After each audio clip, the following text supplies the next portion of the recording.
Kemarin disampaikan bahwasanya Pak Bupati ingin setiap siswa yang lulus dari SD itu sudah lancar baca tulis Al-Quran, dan itu alhamdulillah sejalan yang kami terapkan di Aduha Pak.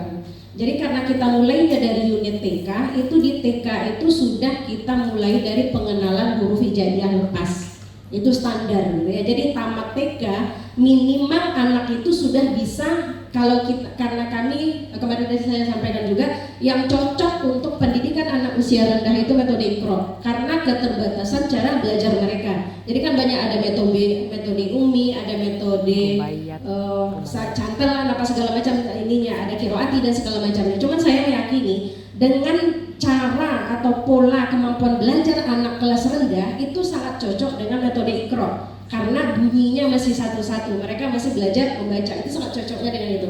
Jadi kami pergunakan itu. Nah, jadi di TK itu targetnya itu sudah selesai, target minimalnya itu mereka sudah hafal huruf hijaiyah lepas gitu.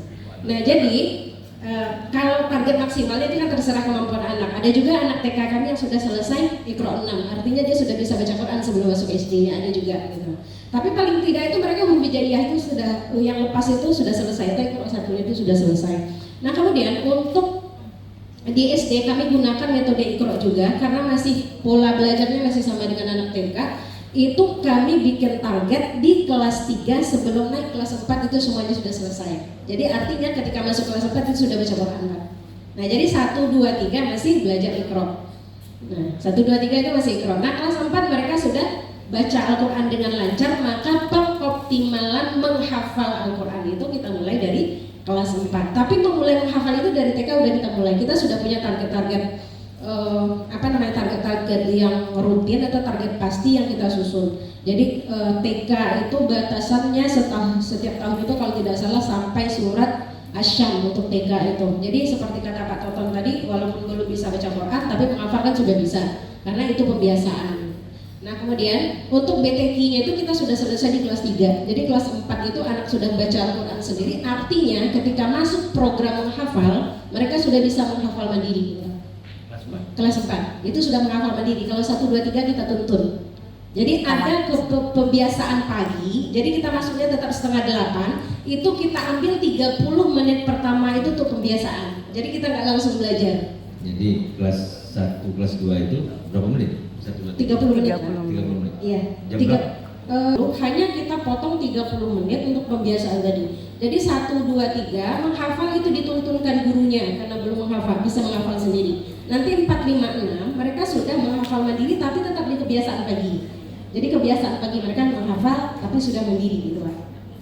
Nah, jadi saya rasa kalau itu untuk sekolah negeri itu bisa diterapkan. Jadi tidak apa-apa ya, saya potong-potong ya supaya kita fokus. Kan, begitu, kita bikin diskusi beda. Sambil ya apa namanya, waktu kita kan pendek nih, sampai jam 12 berapa lagi? Lewat 5. Nanti jam 11.25. Sekarang SD punya, SD negeri. Kita mau menerapkan waktu yang tepat itu di mana? Itu yang kami ingin masukkan kan gitu kan? Dari pengalaman Bapak Ibu sekalian di sekolah-sekolah yang pembelajaran ada kan gitu kan? Kita masuk tadi kan disampaikan fokus kita kemana nih, target kita sekarang. Target kita ingin anak bisa baca Al-Quran dan mempunyai hafalan kan gitu. Ada yang waktu yang singkat ini apa namanya? Sekarang ini kan kita masuk di mana? Tadi sampaikan 1, 2, 3 untuk belajar Iqra. Kalau metode Iqra kita gunakan. Nah, ini kami perlu sepakatan juga nih. Metode apa yang kita gunakan kan gitu kan? Apa namanya? 1, 2, 3 untuk belajar Iqra. Nanti di kelas 4 ini buktinya dia sukses banyak metodenya. Gitu. Artinya di kelas 3 SD anak-anak sudah Iqra 6. Kan gitu. Silakan.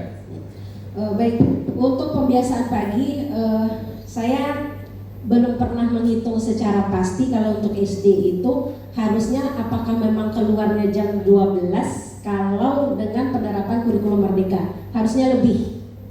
Nah, cuman kan kadang prakteknya kita sebelum zuhur itu sudah bubar Pak. Jadi kalau seandainya kita hitung betul jam kurikulum merdeka itu harusnya lebih. Kita tidak bisa pulang sebelum zuhur harusnya. Nah, jadi silakan cek lagi jam kurikulum merdeka kita itu. Memangkah harusnya kita pulang sebelum jam 12 bukan? Jadi kalau kita disiplin dengan itu insya Allah ketemu jamnya Pak Anto. Atau ya kalau mungkin kita susah merubah kebiasaan itu, ini saran yang agak nakal. Kita potong 5 menit per jam pembelajaran. Sekarang jam pembelajaran kita 35 menit untuk SD.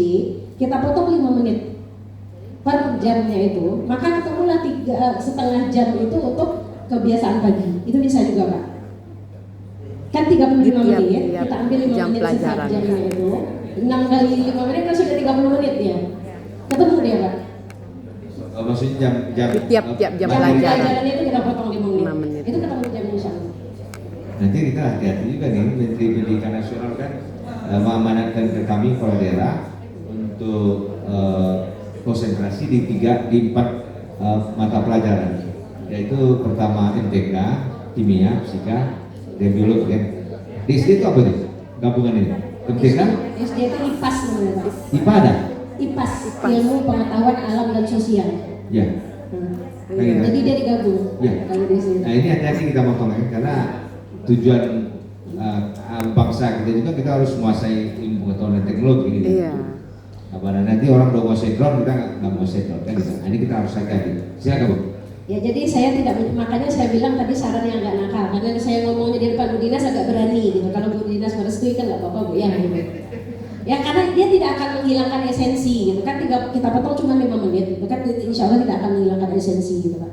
Jadi itu saran yang bisa, itu kan kembalinya kepada Bapak dan Ibu sebagai pembuat keputusan ya, itu kemungkinan yang bisa kita gunakan.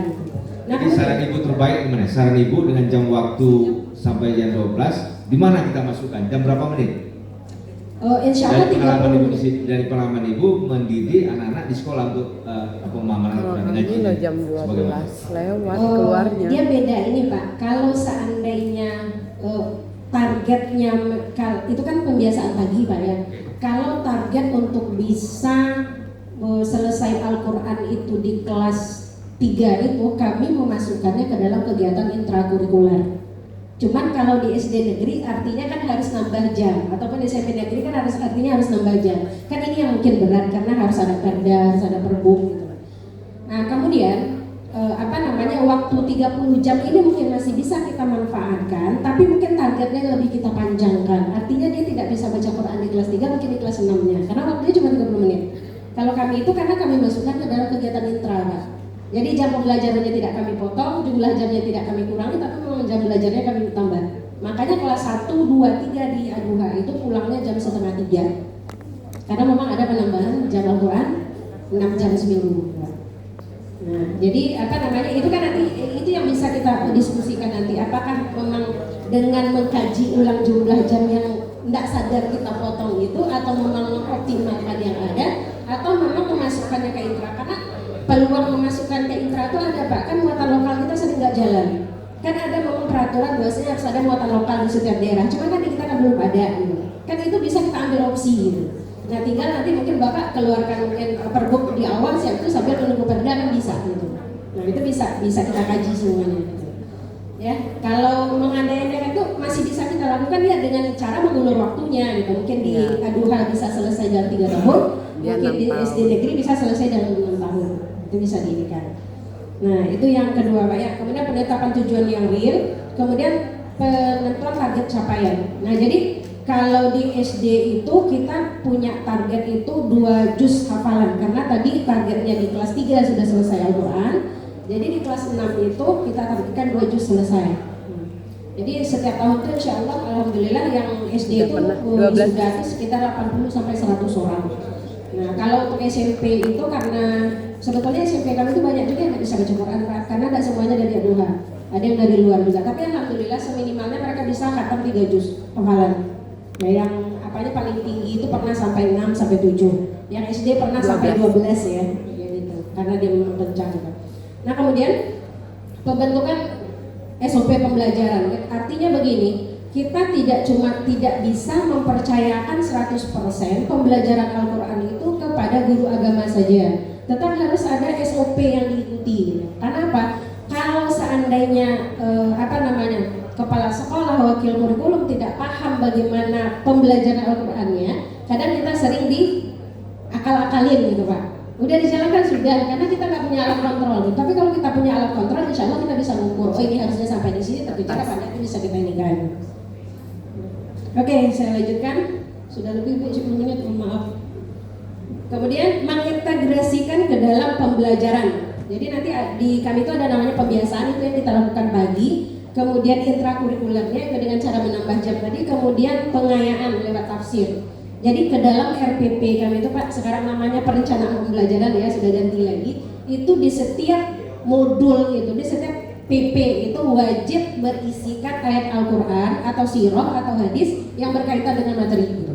Jadi kalau hari ini mereka belajar tentang galaksi, maka gurunya harus menyiapkan ayat Al-Quran atau hadis atau sirah yang berkaitan dengan itu dituangkan di PP-nya itu. Nah, jadi itu nanti akan menjadi bahan pengayaan bagi anak. Sehingga memang anak-anak kita paham bahwasanya agama kita ini memang luar biasa.